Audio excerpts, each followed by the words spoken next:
Hello there, and happy Friday. For those of you who don't know me, I am the Explicit Empress. I am an emotional and spiritual health advisor, which means I use the ancient wisdom provided in birth charts and I track the universal energy provided to us on a daily basis in order to enhance our lives by tapping into that energy. I believe in a divine spirit, power greater than us, whatever you want to call it. I believe that each one of us has our own divine spark that we have to offer the collective. And I firmly believe that once we tap into that, we are able to not only hear our own spiritual guidance, but we are also able to tap into others. I also believe in promoting emotional intelligence and responsibility, mental resilience, divine energy alignment, and spiritual well being as part of keeping ourselves healthy in all ways. Now, I've not always been a believer. In fact, I started this journey about 5 years ago, simply trying to prove to a friend that it was all bullshit. But have actually found myself proving the opposite, and I continue further down the rabbit hole. So I ask you to take off any hats that you might be wearing that assume this is all nonsense. And I say, if you are brave enough, check out my website and let me crawl into your birth chart, and I will show you where the secrets lie. That is actually how I came across AFL, simply by following the universal breadcrumbs and responding to them is what has led me to this moment right here, where I have just spent 3 days in a research tornado, divinely combining the magic of this curse and the universal energy that's waiting on the sidelines to reward Carlton with this grand final flag. So allow me to take you on this journey into the world of my ADHD Virgo rabbit hole, into these curses and divine spirituality. I'd really appreciate it to help me out and unlock some of these YouTube things and magic that they give you if you hit subscribe. Thank you so much. So let's get into it. Let's talk about these curses. First, have to mention there are at least 6 teams that I have found here that think they are cursed. Collingwood, St Kilda, the Demons, Hawthorn, Essendon, West Coast, and also Carlton. So if you're watching this and there's other teams you'd like to add to that list, or you have some particularly interesting information about curses, please, please jump in my DMs, send me an email, hit me up somehow, leave a comment. I am very interested in these curses now, and I can see myself rabbit holing each and every one of them. So, most of these curses seem to be collectively driven. So, they seem to be an event has happened, or someone has said something, and then collective energy has grabbed onto it. And the power of collective energy and its belief is what seems to be maintaining most of the curse outcome, I guess, for these things. However, two of these teams that claim to be cursed seem to have some truth to them because both of them involve the Indigenous peoples of Australia. And I don't know how many of you have looked into any of the magic that exists in some of these stories and mythologies and teachings in these communities, but there's a whole lot of magic and power that goes on specifically in Indigenous communities and their connection to the land. It gives you a better connection to the universal energy, okay? So there's two curses that are involved with this. The West Coast Eagles is one of them. They were said to have used a sacred symbol in their jersey in the Indigenous round in 2019 that has since cursed them. That is a rabbit hole that I would like to go down. But the one, obviously, that we are going down today is Carlton. Carlton, the Carlton Curse, have had an actual curse placed on them. by the Yorta Yorta Nation in 1998. Yorta Yorta people come from a stretch of forest wetlands located in what is now known as the Central Murray region. Okay, so this curse was laid upon them, well, in particular, laid upon John Elliot, who at that time was the president of the Carlton Football Club, having been appointed in 1983. Now, John Elliot was a character, let's say. He was quite known for things like being a racist bigot and being sexist. He applauded John Howard's refusal to apologize to Stolen Generations. He has been recorded as describing Australia's Indigenous peoples as unimportant, as backward, and part of the people that were advising the government to ignore the High Court's Mabo judgment and just to downplay it and let it go away.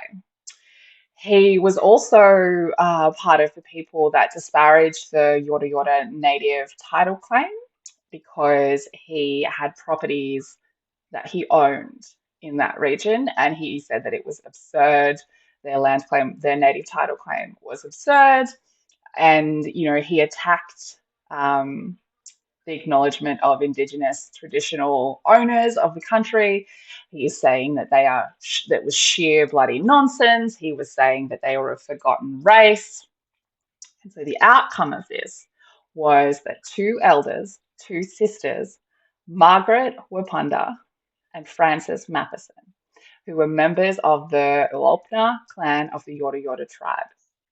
Apologies if I'm pronouncing the names wrong. They placed a traditional curse on John Elliot in 1998. The curse words are absolutely stunning to me, a lover of words.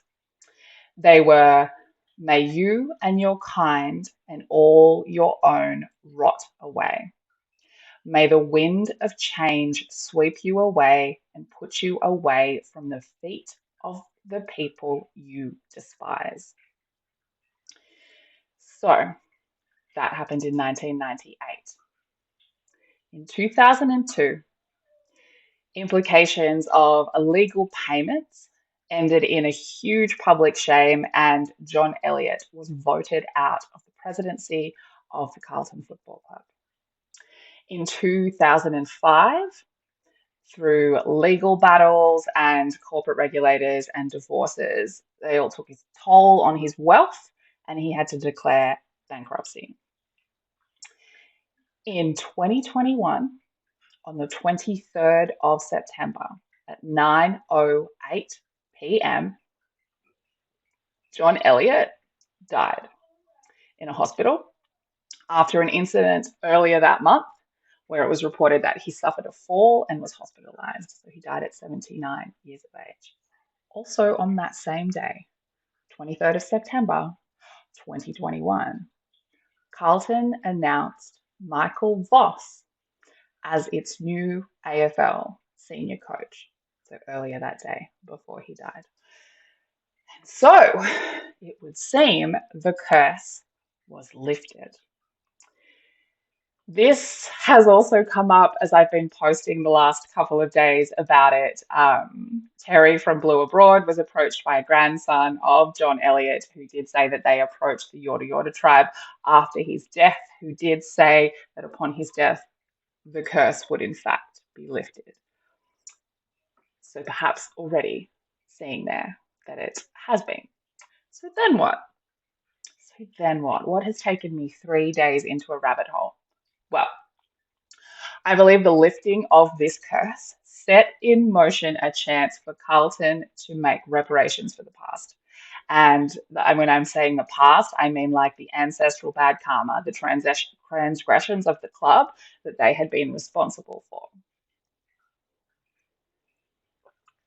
So, as someone who avidly tracks the universal energy and how it supports us on this physical plane, I believe that the universe offered support to Carlton to help them make these reparations.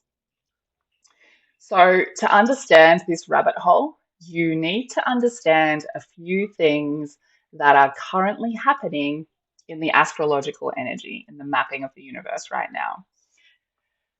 Meaning, the way that the planets and asteroids and spaces that we use in astrology, so their actual positions in the universe. So, science, astronomy, if you want to believe it that way, the way that that positioning is currently aligning for us all, not just for the Carlton football team, is aligning in ways that we have not seen for about 250 years on Earth. And it's called, where we are right now, we are in the transitional time between the age of Pisces and the age of Aquarius. So the age of Pisces started in 100 BC and it will be officially at its end in 2060. So we are edging closer to this complete shift into the age of Aquarius. And one of the final players in this transformation is Pluto. Whether or not you believe he's a planet does not matter. So he represents in our birth chart and in the ancient wisdom, he represents the underworld. He represents death and rebirth cycles. And in making moves to push us towards this evolution of humanity into the age of Aquarius, which is about the collective mindset and about evolving in an understanding that in our individuality, we are all one. So it's Pluto's job currently to push us into this evolution. So Pisces is ruled by Neptune, which is representative of the unconscious. And throughout the time of the age of Pisces, which we also know as the Dark Ages in astrology, it was all very focused on survival and on separation of peoples and of keeping us in fear. Okay. So now when we look at moving into the age of Aquarius, we look at Aquarius as an archetype. And it is ruled by Uranus, which is representative of the conscious mind and representative of social change. So, along with emotional liberation and deconditioning of our out of date programs with using revolutionary ideas and innovation, it's coming through this fixed, stubborn energy that is persistent at achieving its goals. So, what has Pluto got to do with the state of Carlton and this broken curse? Well, Carlton have the fourth largest community of supporters. They came in at 95,277 recorders this year. They are also fourth on the chronological list of when they were formed in 1864. Now, I could rant about the significance of the number 4 in astrology. That's another video, but just long story short, 4 in astrology is, we look at that as meaning you're in a process of grounding, of cultivating infrastructure. And 4-4 represents a balance, a positive energy, and being transparent with yourself. And it is like a reassurance of success and independence. It's a symbol of hard work and resilience. And it is said across spiritual believers that when you start seeing things in 4s or you start seeing the number 4-4 all of the time, this is like your higher self or the divine spirit or God, whatever you want to call it, giving you a little message that you're on the path to these things. Okay. Moving on. So along with that magic, okay, Carlton attracts a particularly interesting type of supporter. So one that in the past has been known to fall into emotional extremes on either side of the polarity. Okay, so when they are achieving good things, there is this overly large presentation of happiness. And so the problem with that is then it turns into an ego response and an arrogant response, okay, which is a negative. And then on the same factor, on the other side of that polarity, when they do badly, there's this over exaggerated expression of sadness or anger. And that kind of turns into hate for the club. And you can look that up anywhere on the internet. Some of the absolutely devastating videos of supporters lashing out at the players and making demands that the club listen to them and calling for change. And, as someone who has only recently started the AFL, don't come for me about what that means because we need financial support and rah, rah, rah. Okay, I'm looking at energy here, okay? And I do understand. But I still think that there is a difference in the way that can be handled. Watching some of the devastating videos of the players leaving the field while their supporters are yelling down and throwing things at them was enough to almost make me cry, to be honest. So, in this current time where we are in the universe, we are being asked by the universal energy to look into ourselves. So, in order to evolve this collective mindset to move into the age of Aquarius, we need to look for balance.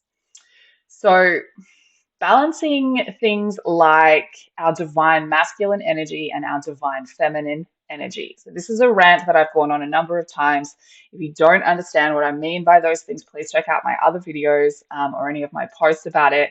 But it's got nothing to do with being a man or a woman. It's got nothing to do with gender identity. It is the breakdown of the two energies that every person holds inside of them. Okay, the masculine being taking action, taking initiative, the feminine being connecting to your intuition and connecting to your emotional side.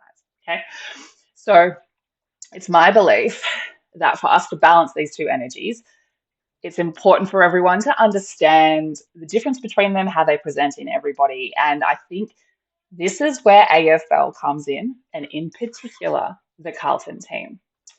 So the times that we are in now, and I don't think anyone can deny this, but it's an incredibly unbalanced view of the masculine and the feminine, of the masculinity and the femininity. And in particular, the balance is really off with how the masculine energy is presented. So I also don't think it can be denied that AFL is a presentation of the masculine energy. It's goal orientated, it's action based, it's initiation, it's assertive, it's focused, it's masculine energy. So, as well as that, AFL creates a community where masculines are able to express their feminine energy. And by that, I mean they're able to tap into their intuition, they feel comfortable in their emotional natures and their nurturing sides. Hello, darling. And it's accepted, it's not condemned. There are a lot of places in this world that we currently stand in where a masculine feels uncomfortable or condemned for being emotional. And, I'm talking about like the man hugs, like your team wins, you hug the guy next to you, even though you don't know who he is, and that's fine. Or your team loses or wins and you get emotional and you cry, and no one's condemning you for that. It's all being understood.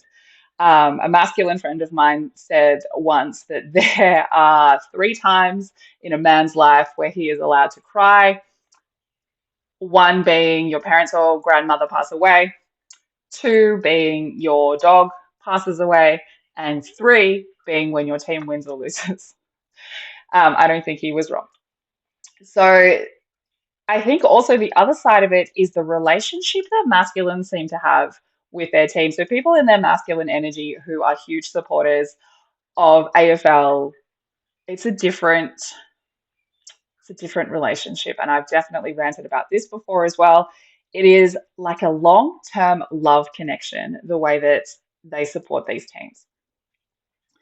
So the reach of the Carlton Club, along with this troubled journey and the characteristics of its supporters, plus this ancestral karma and this shade that covers it from this curse, in my mind, it is the perfect recipe to be chosen as an example of transformation. And if you think of all spiritual beliefs that you have come across, when people talk about the chosen ones or the examples of people that are there to teach this transformation and this evolution of spirit, they're always people who have walked through the depths. walk through darkness, had troubled waters.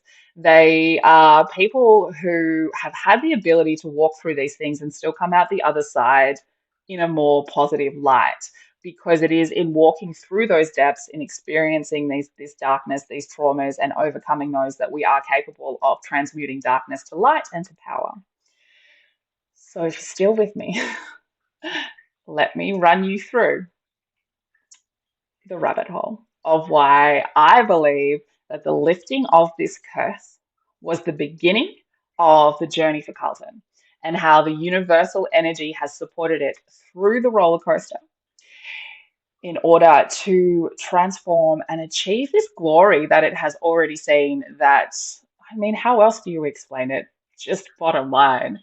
But also, in my opinion, that if they hold their honor here and they hold their center, both the team and the supporters, they will also have the glory of winning the flag. So let's backtrack to when Carlton announced Bossy as the senior coach. John Elliot died, which took with him the energy of this Yorta Yorta curse, and I believe the universe stepped in to give Carlton a chance to transform and heal. So part of how we are all individually and collectively healing and transforming right now has been through one of the most intense eclipse periods that we have seen in a while. So this is the Scorpio Taurus eclipse axis, and it started in November 2021. So Scorpio represents the underworld, it represents the ultimate alchemy, it is ruled by Pluto.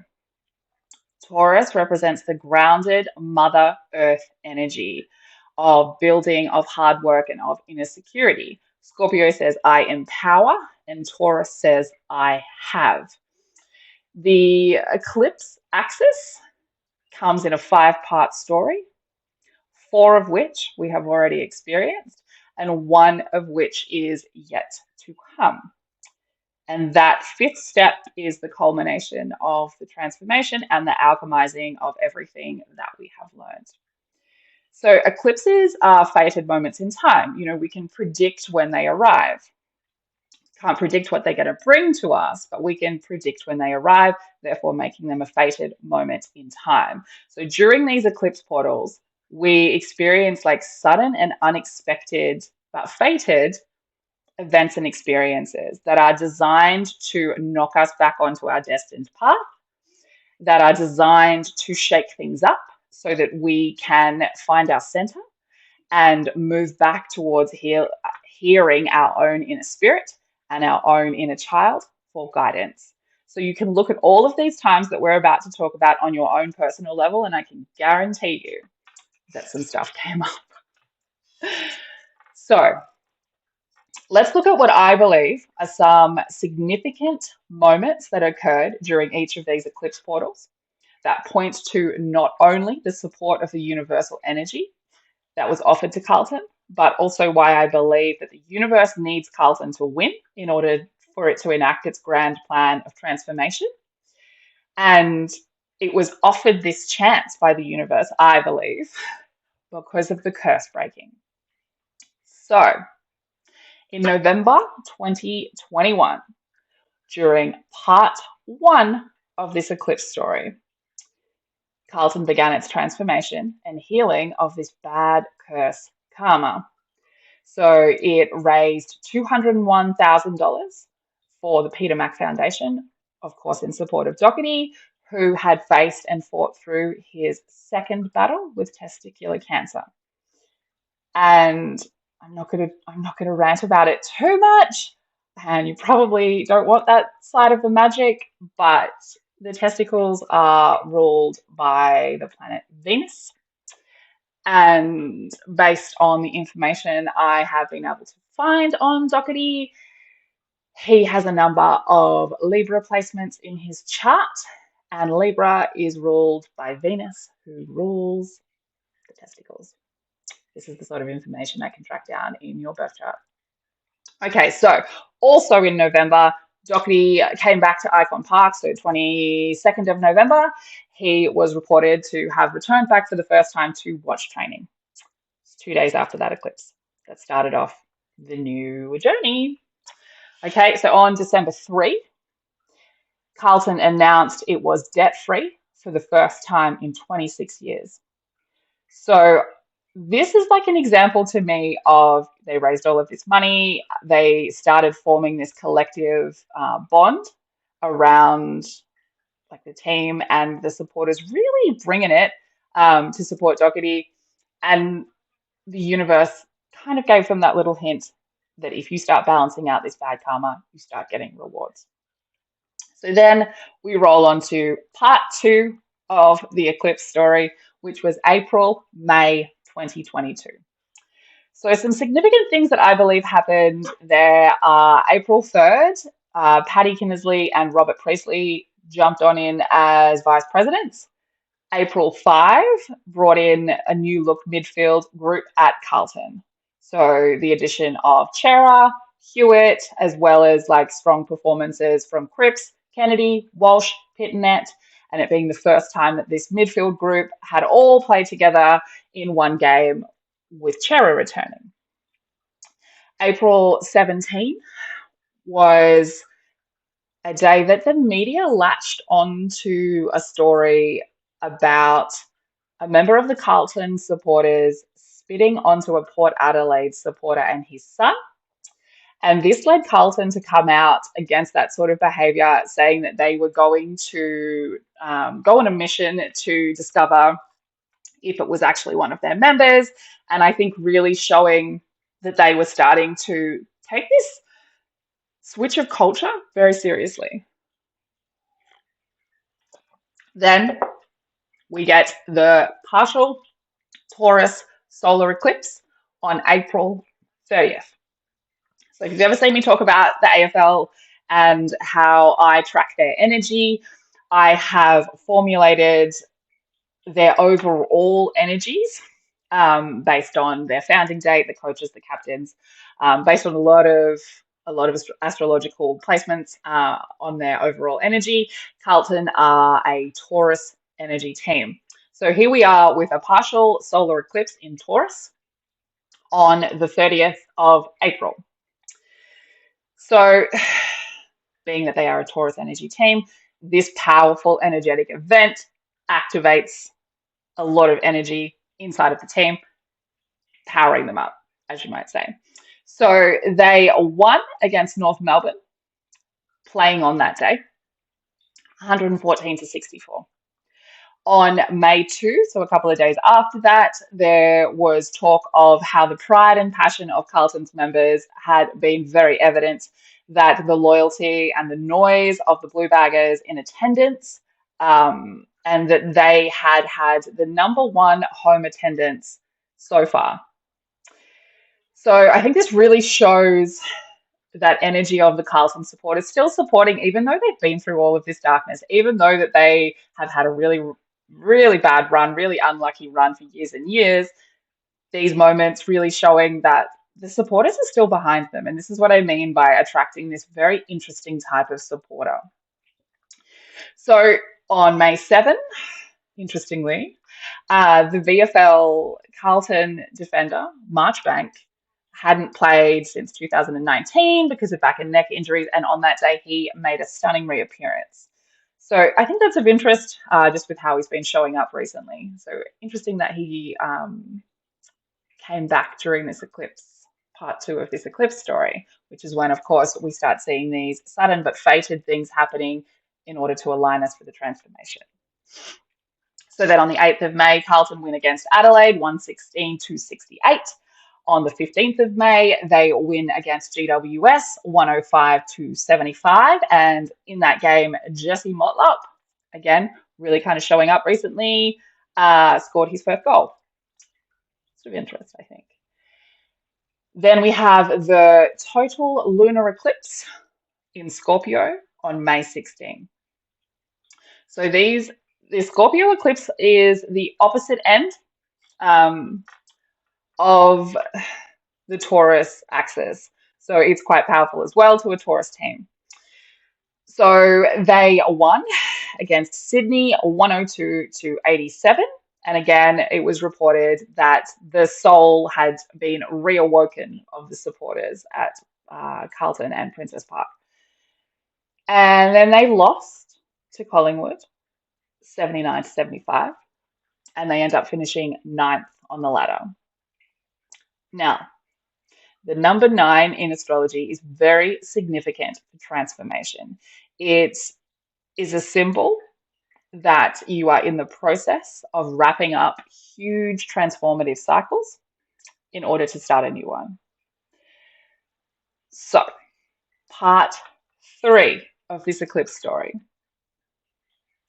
October, November 2022, just after we've finished ninth. So October 3, Harry Mackay announced that he was committing his long-term future to Carlton. And October 4, there was a trade with Fremantle that Carlton ended up with Blake Acres. Now, I think these two moments are showing that Carlton has begun to foster this environment that players want to stay. In the histories that I have found, being that I've not long been following, so please correct me if I am wrong and go easy on me if I am wrong. I look at this from a spiritual point of view. So, yeah, so I think fostering this environment of people wanting to stay within the team instead of them just changing players, and hoping for the best. And obviously, I don't need to speak much on Blake Acres and the part that he has played very recently in getting to the preliminary finals. So still in this part 3, October 24 was the Carlton Club launched Carlton Respects, the Road to Respect program, which is just another step in balancing out that negative curse energy and all of the hangover from that. So I think that's very important as well. I think every time Carlton have like stepped up in supporting like these roads to respect and Indigenous rounds and stuff, it's very important in the balancing out of that bad karma that got the curse put on John Elliot in the first place. Okay, so then we had the partial solar eclipse on October 25, and on October 26th, there was an announcement that the stage 3 development at Icon Park had been completed, which from all accounts that I can find was the part of the development that was for the fans. It was, I think they put a bar in and like really set up a nice space, put in some more seating in the general area for people to be able to come and attend. And I read a lot of amazing comments from supporters on a lot of forums about how well received that was. So I think that also showing that the reward from, you know, the Road to Respect program and from Carlton supporters really sticking around for the team after all this bad energy, okay? So then we had the lunar eclipse on November 8 in Taurus again. And Voss came out on the 17th and said some words that I think really align with the overall Taurus energy of the team. He said that ending hurt, it hurt a lot. We don't shy away from that. It is part of the story of what we are building. The best part for us, though, is we can control the story from here. We get to dictate what the next chapter looks like for us. As a whole, the 2022 season provided us with a strong platform to build on. Now we go to another level. Voss is an incredibly important part in this transformational story. And even looking at it, if you just look at it from a football perspective without any magic, he really is. If you look at it from magic, he definitely is. You know, he came on board the day John Elliot died.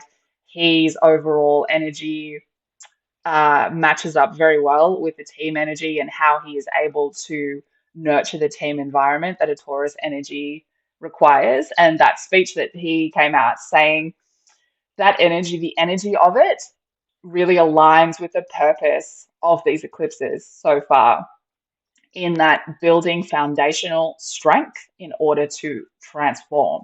And that, like I said, really aligns with the whole principles of Taurus, where they require comfort in order to move forward. And once they have that comfort, they stick their heels in and they cannot be stopped. They do the hard work, but it requires that family vibe and that bonding to be able to connect. December 8th, they gave out numbers to these new players, Blake Acres, Ollie Hollands. Again, two people who we've seen really showing up to get us to this preliminary final. Then on to part four, the most recent part that we have been through. And in astrological terms, this is the meat of the eclipse story. Okay, so part one is kind of like a preview of what's going to happen. Part two and three start giving ideals and building that foundation in order to get to that part four, where we get into the details of the transformation. We start seeing transformational things happening. We start understanding what their purpose is. Part five is the culmination. Okay, so here we are, part four, which is the serious push into the transformation. So April starts off really well. A win against GWS, a win against North Melbourne, and then a loss to Adelaide, 118 to 62. So April 20 was the solar eclipse in Aries. So this was a very magical and very powerful eclipse. There were a number of large planets that changed signs during that time as well. This was a very transformative energy, and I can guarantee you, if you look back around this time, something happened in your life also. So, what also happened is we had been dealing with the Taurus Scorpio nodes of destiny, that eclipse story, but this eclipse was the first in the Aries Libra eclipse story, which starts after we finish off this one. And it was a preview into, it gave us like little sparks of light, I call them. Little sparks of light as to the preview of the next 18 months and how we could move forward. And it began opening up the Aries Libra axis of destiny, which for a Taurus energy team ruled by Venus, Libra also ruled by Venus, it offers an extra directional push for those energies. So that the energy around this eclipse was shattering to many people, that made everything very hazy. There was a lot of huge energy going around there. You think about it, April. You think about April, and you tell me that I'm wrong. So in that haze, as we are coming out of the haze of that eclipse, it was just a really brutal emotional time. Me personally, definitely correct. All of the people in my circle, definitely correct. So Carlton lost to Collingwood 79-60. April 27, during this eclipse portal, Doherty joined side again, coming back after injury. Brodie Kemp jumps in for the first time in 2023. Okay. April 29.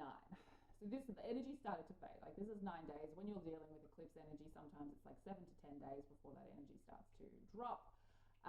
So here we go, April 29, and we smash West Coast, 152 to 45, I think. And that was its biggest win since 2013.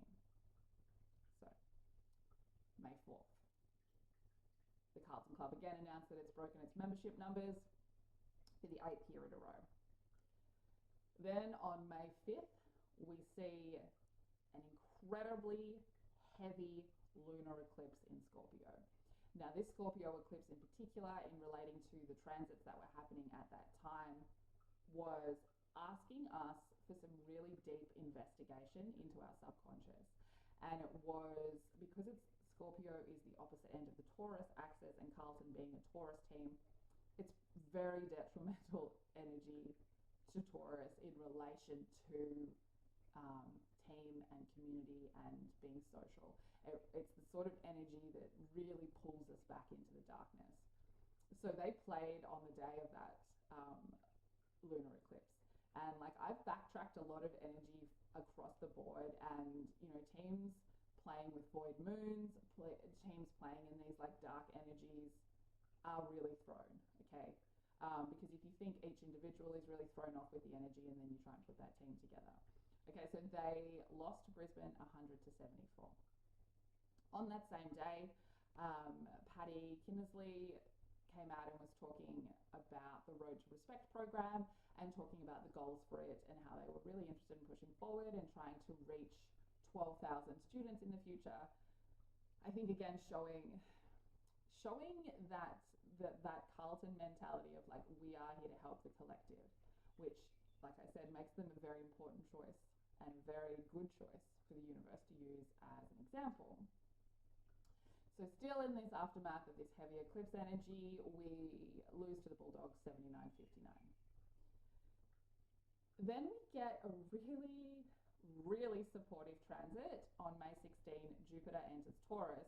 Jupiter is our planet of abundance, of growth, of luck in money, of luck in everything. It moves to Taurus, giving a huge energy boost to the overall energy of the Carlton team, and in particular allowing Taurus energies to be focused on sustainable growth and on cultivating long-lasting relationships, long-lasting plans. So again, a large transit. We sort of process the transit before it is alchemized into us. So once this settled, like while this was settling, Carlton lost to Collingwood on the 21st of May, 85-57. And then a very interesting addition to this eclipse, the meat of this eclipse story, May 24th announced that the local Indigenous artist Kiralee Costello was helping the Blues embrace their Indigenous culture. So normally in the Indigenous rounds, the Guernseys are beautifully designed by Indigenous artists, but this particular one, Carlton also opted for boots to be painted. Now, originally, they were just going to do the boots of the Indigenous players, but Vossi reached out and asked if she could please do all of the players, which she was more than happy to do. And, you know, we talk about the importance of these two rounds in the entire football community being really celebratory and having a really good impact on First Nations peoples. And, you know, we shouldn't understate these moments that we are really lifting up that culture. And so the painting of the boots was just an extra way for the players to feel connected to their own path and journey during those weeks. And Kiralee said, which I think is so stunning and beautiful of a thing to say, to go out onto the field with your tribe, number and story literally on your feet holds a whole new meaning to the round for those players to represent their own family and story. Now, not only do I think that this was a beautiful and very important step in healing that damage and that overshadow bad energy from the John Elliot curse in 1998, but I think it also speaks to the overall energy of the Carlton team in that idea that family energy, that stronger together energy. So then we get to May 25 and we make some changes to the team again to take on Sydney. TDK makes a return to the lineup. On May 26, however, Carlton loses to Sydney, 77-51. Now this particular loss, the shock and outrage that it caused was pretty incredible in my research and in people that I have spoken to. And it also caused this shock and outrage in the upper ranks as well as the supporters. And it was like this energy of losing hope again and of seeing that all of this work that they had been putting in and all of these changes to the team lineups, that it didn't matter and that it was all still going to end the same way, badly. And so in these upper ranks, we started to see all of these issues and fighting. And as part of that, so this is where I believe that this loss had a very important purpose. So on May 28th, it came out that there was a verbal altercation in the Carlton rooms after the game with Craig Matheson, who then resigned because of it. Now, Craig Matheson is the nephew of Bruce Matheson, who, despite being one of the top financial contributors to the Carlton team, in all of my research, cut from the very similar cloth of John Elliot. And he actually did play a huge part in ousting John Elliot from his presidency. So he's also in that same cloth, he has come out and said quite some arrogant things about the team and how it is organized, as well as his wealth comes from poker machines, which have been for a while now like quite controversial. And there's been this push for Carlton to move away from using poker machines as their primary source of financial support. And so I think this loss to Sydney had to happen so that Craig Matheson, who was one of the final connectors to this group of people, had to kind of relinquish that control, which I think in the future will make it easier for Carlton to move away from using the poker machine. So I think this was definitely the universe stepping in order to create this. Then, in the aftermath of a lot of the supporters losing hope and jumping back into that negative energy that we've seen the Carlton supporters do in the past, being tested by the universe here, as I would say, Carlton lose to the Demons 61-44. And the supporters are challenged one more time to not fall into past programming of going unsupportive and falling back into that mindset of them never winning. So, like all things in the universe, humans believe that we should be running to a time schedule, but the universe does not. And she runs to whatever time she likes, and sometimes she makes us wait. And when we are looking at fated energy support from the universe, again, we can track where the planets are moving to. We sometimes have to wait. And it's in the waiting that we sit with ourselves and question whether or not the mindsets and the emotional states that we are sitting in are healthy for us in the collective. So then the rest of June, we see some very incredible, transformational, supportive of Taurus energy, planetary, universal energy really start to drop. June 5, Venus moves in to Leo, Venus being the ruling planet of Taurus, Leo being very powerful sun shines on you energy. So this brings with it this energy of being bold in making changes to our self-worth, to our financial situations, to how we see our financial worth, and to relationship building. So with this transition also started off the heavy hand of karma and those of us being pushed towards retribution or revenge. So June 7, Mercury moves to Taurus.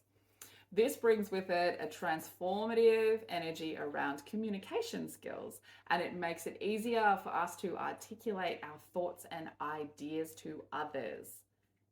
In this energy, the boys of Carlton took that fated little trip down to Ed Kerno's place in Torquay, and it's been talked about as a place where they were able to open up honestly and really communicate across the team, allowing them to bond. Taurus energy, bonding. Mercury moves to Taurus, making the bonding easier. Venus in Leo, bringing our relationships together. So, as Carlton are downloading this information and they're coming to terms with these changes and the way that they have opened up at this little get-together on June 11, they lose to Essendon 86-52. Again, I think being challenged to not be shaken from their purpose once more. So then we see a very interesting transit on June 17. Saturn goes retrograde in Aquarius, and this brings the ultimate Big Daddy Saturn karmic smackdown energy that everyone's been waiting for. So this energy in relation to the other planetary transits that were happening at the time it's the energy of the ultimate curse breaker, and it allows, it's the purpose of allowing us to heal through dealing out these karmic lessons, both good and bad. And, you know, the purpose of it is to finalize a lot of these karmic stories before we move into the age of Aquarius. And Big Daddy Saturn came with his list and he was checking it twice, just like Santa, and he was dealing out the good and the bad, the coal and the gifts. And when it came time for Carlton to sit on Santa's knee, and he started looking and taking stock of what work had been done in order to rebalance the energy after that extreme darkness put on us by the Yorta Yorta Curse in 1998. So this karmic energy, again, have a look at your own life about what stories came up, what energy came up, the people around you, whether they were rewarded, whether they had bad karma show up, these sorts of things. This is very, very present energy in the world. Even look at some other worldly stories, okay? So while this energy is being investigated, again, we're letting it settle. It's a big planet. It sometimes takes a lot of time for this energy to settle. And of course, you know, Santa can't be at everyone's house at once. We lose to GWS. 61, 52. And in particular, when you're dealing with Saturn, so this is something else I've spoken about in other videos and I speak about a lot. And it is one of the reasons why AFL is a very attractive bunch of people for me to look into energetically wise, because between the ages of 25 and 32, everyone goes through what astrology calls a Saturn return. And so a lot of these players are within those age ranges of 25 to 32, where they're either in their Saturn return or they are about to start their Saturn return. And it plays a lot of havoc on who you are as a person. It literally picks you up, turns you upside down, turns you to ash, and makes you be reborn as a phoenix. It's quite a heavy energy. And, you know, think about your own life if you are in between those ages or you've already been in between those ages and the transformations that you kind of make within yourself. Okay, so when Saturn moves, particularly people in these age groups are very affected by it.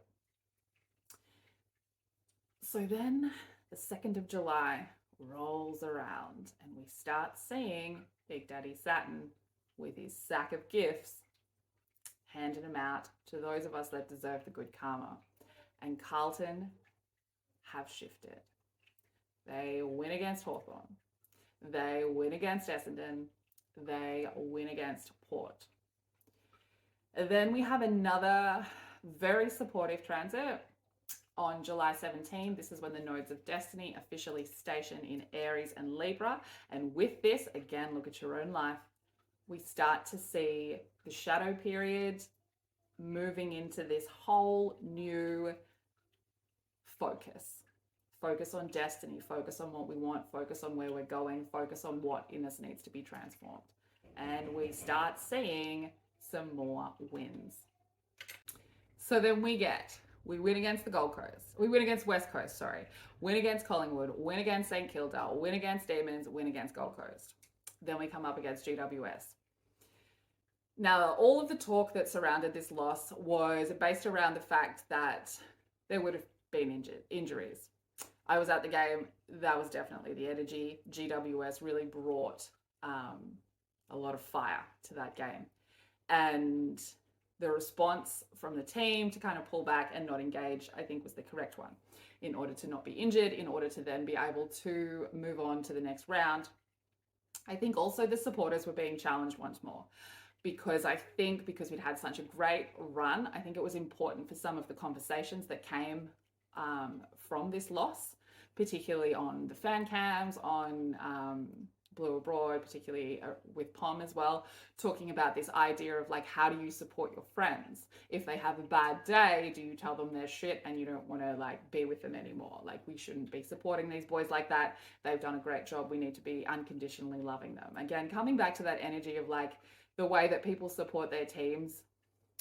That masculine energy support for the team is like a long-term relationship, and in a long-term relationship we should be unconditionally loving and supportive. And so I think those conversations were very important to come up, because I think that whole ideal has played a really important part in getting them over the line each time for the last for the few games that they've needed that. That particular weekend is GWS were also supported really heavily by the Universe that weekend. Like Universe was very heavily supporting GWS.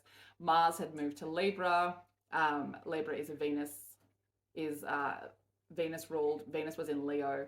GWS all over energy team is a Leo team, whereas Carlton were somewhat negatively affected, I think, by Uranus going retrograde in its sign, which is an energy that can shake up the ability to adapt to sudden change.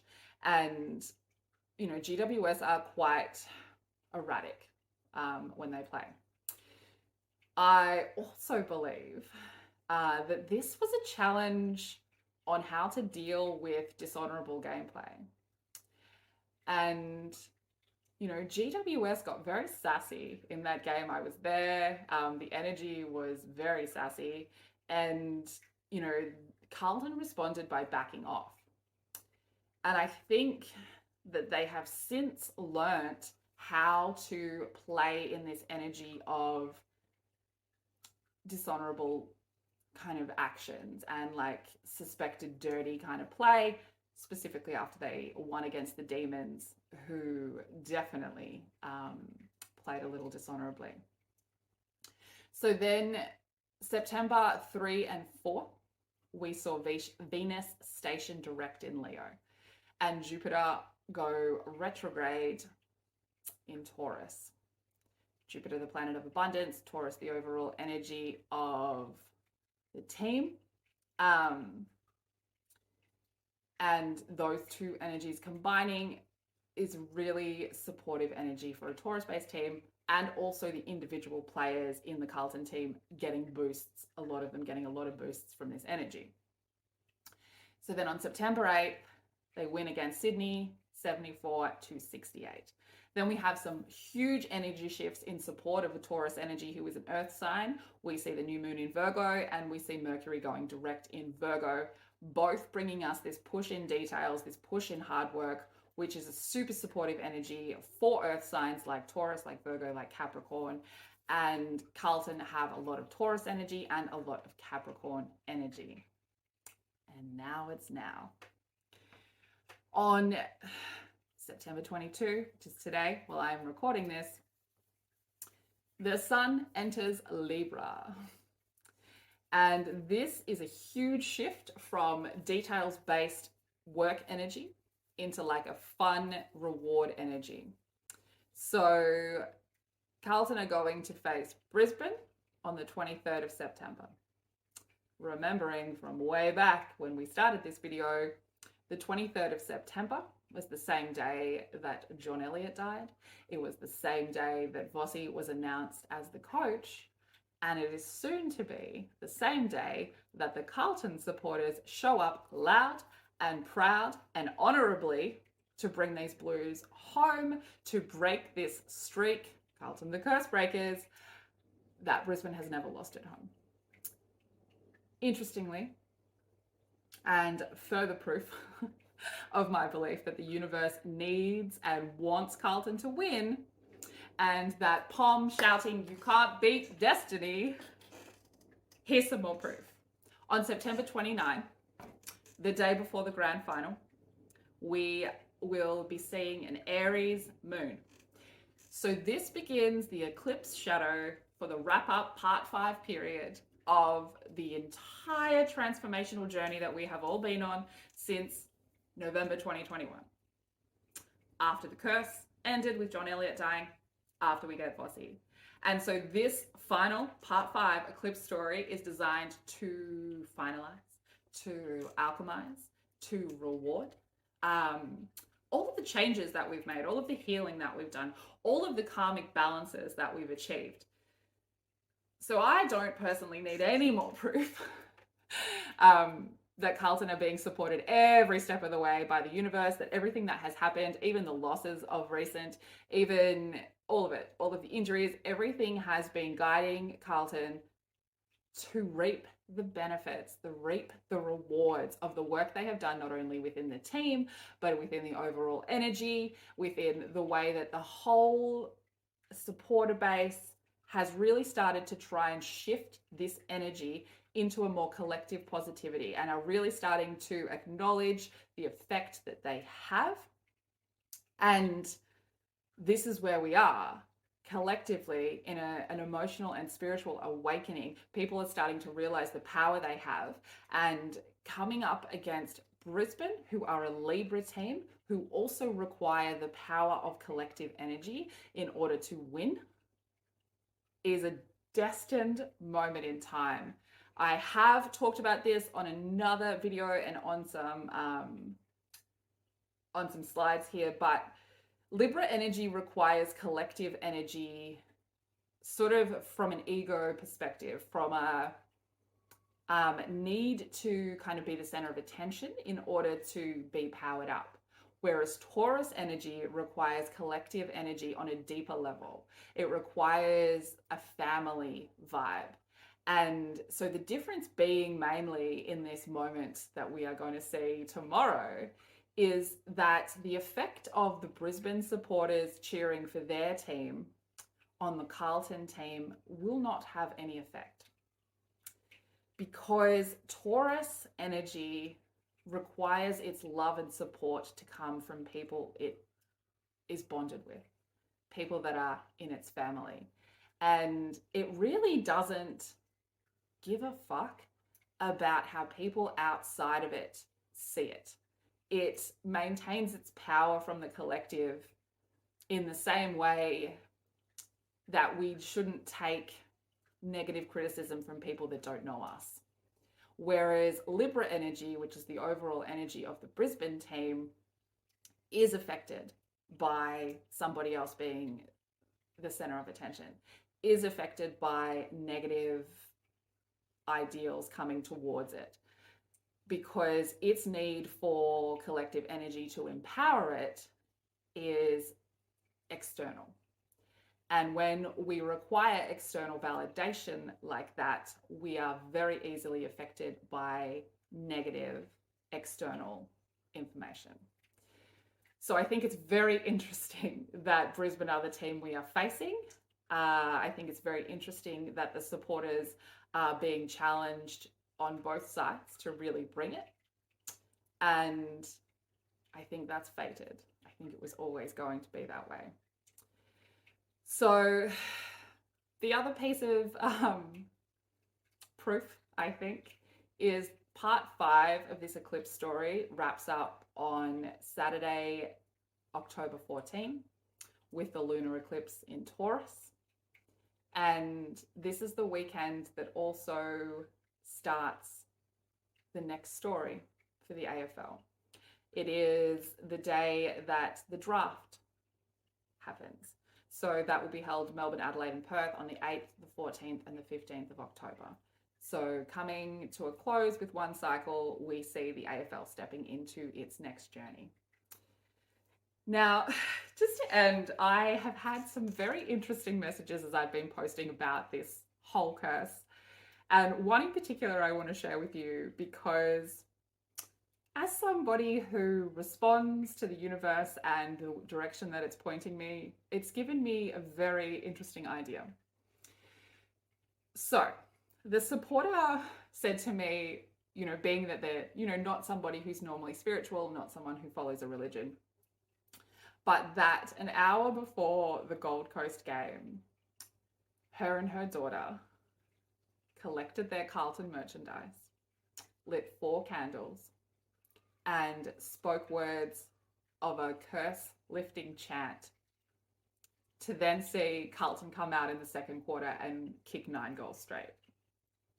Firstly, again, the power and significance of the number 4 and the number 9 showing up here again for Carlton.